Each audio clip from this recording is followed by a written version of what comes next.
पाठ 2 चांद खिलौना। एक राजा था, उसकी एक छोटी सी बेटी थी। वह उसे बहुत प्यार करता था। एक बार राजकुमारी बीमार पड़ गई। कई डॉक्टर बुलाए गए, लेकिन कोई भी उसका इलाज ना कर सका, क्योंकि उसकी बीमारी का पता नहीं चल पा रहा था। एक दिन राजा उदास होकर राजकुमारी से बोला, समझ नहीं आ रहा कि मैं क्या करूं। तुम्हारे इलाज के लिए मैं कुछ भी करने को तैयार हूं। यह सुनकर राजकुमारी झट से बोली, आप मेरे लिए चांद मंगवा दीजिए, मैं उससे खेलना चाहती हूँ। राजा ने खुश होकर कहा, ठीक है, मैं तुम्हारे लिए चांद मंगवाने का प्रबंध करता हूँ।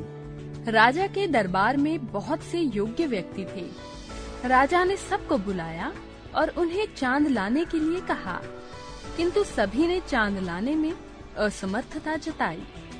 उनके उत्तर सुनकर राजा चीखा, जाओ, यहाँ से जाओ और जोकर को भेजो। जोकर आ गया। राजा की आंखें भर आई। वह बोला, जब तक रानी बेटी को चांद नहीं मिलेगा तब तक उसकी तबीयत ठीक नहीं होगी। क्या तुम चांद ला सकते हो?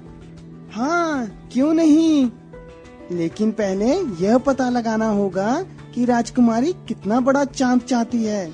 कोई बात नहीं, मैं खुद जाकर पूछ लेता हूँ। जोकर बोला और राजकुमारी के कमरे में जा पहुँचा।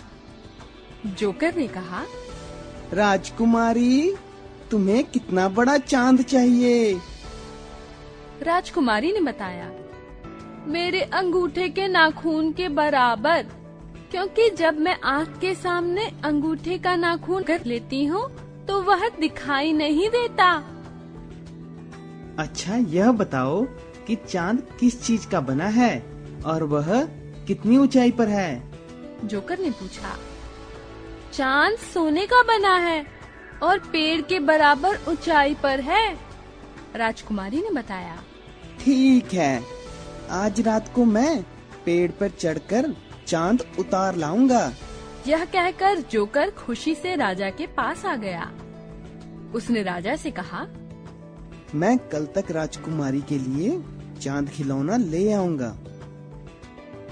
जोकर ने राजा को अपनी सारी योजना बता दी। राजा उसकी योजना सुनकर बहुत खुश हुआ। अगले दिन जोकर सुनार से एक सोने का चांद बनवा कर ले आया। उसने वह चांद सजाकर राजकुमारी को दे दिया। राजकुमारी उसे पाकर बहुत खुश हुई।